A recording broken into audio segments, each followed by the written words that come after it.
In 2017, our family received a call that no one ever wants to get. Elaine, a close family friend who was practically an aunt to me growing up, had been in a serious car accident just outside Ashland, Oregon. She was driving back from a weekend retreat when her car was struck by a truck that lost control on an icy bend. Elaine lived 3 hours away from us. The moment we got the call from the hospital, we dropped everything and rushed to get there. The roads were a blur, filled with a growing sense of panic. We didn't know much, only that the accident had been severe and that she'd been taken to Mercy General Hospital.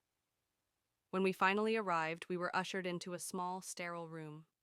A doctor came in and told us that Elaine hadn't made it. She'd been pronounced dead shortly after arriving. It felt surreal. We hadn't even had a chance to see her, to say goodbye. What shocked us even more was learning that the hospital had already begun, and completed, the process of harvesting her organs. We were stunned. Elaine had never signed up to be an organ donor.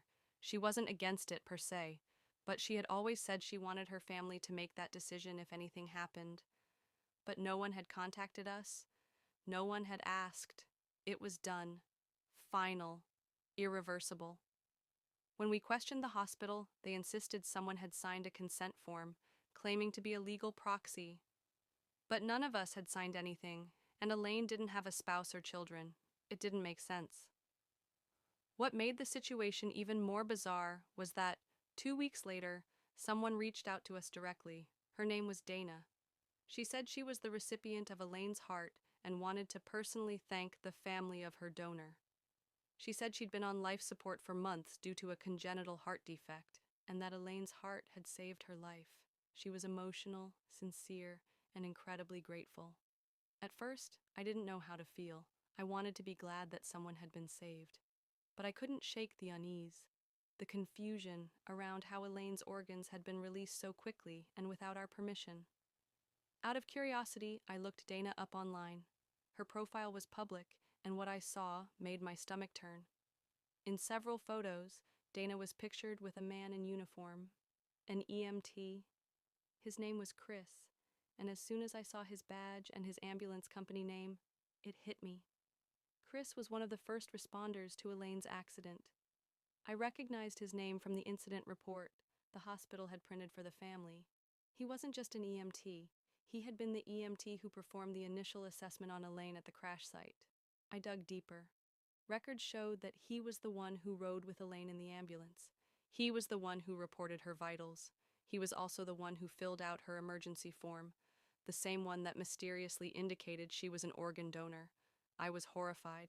I confronted the hospital and demanded a review of the consent paperwork. Under pressure, they admitted that the form had been signed by a medical proxy on site.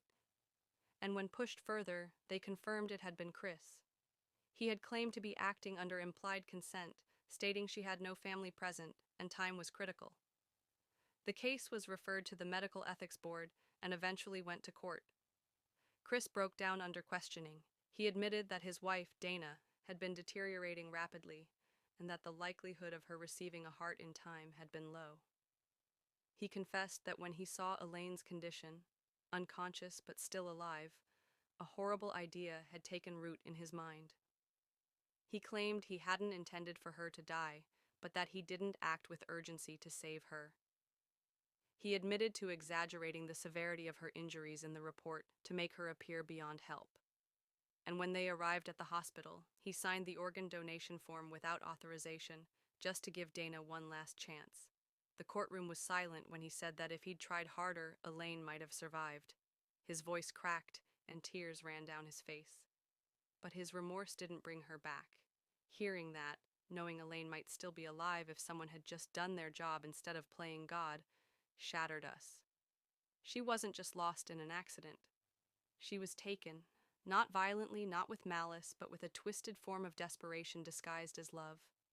Dana survived. Her heart beats because Elaine's was stolen. It's taken years to process. We don't hate Dana. She wasn't part of the decision. But every time I think of Elaine, I remember that her life was cut short not by fate, but by someone else's choice to value one life over another. We never got an apology from the hospital, just silence.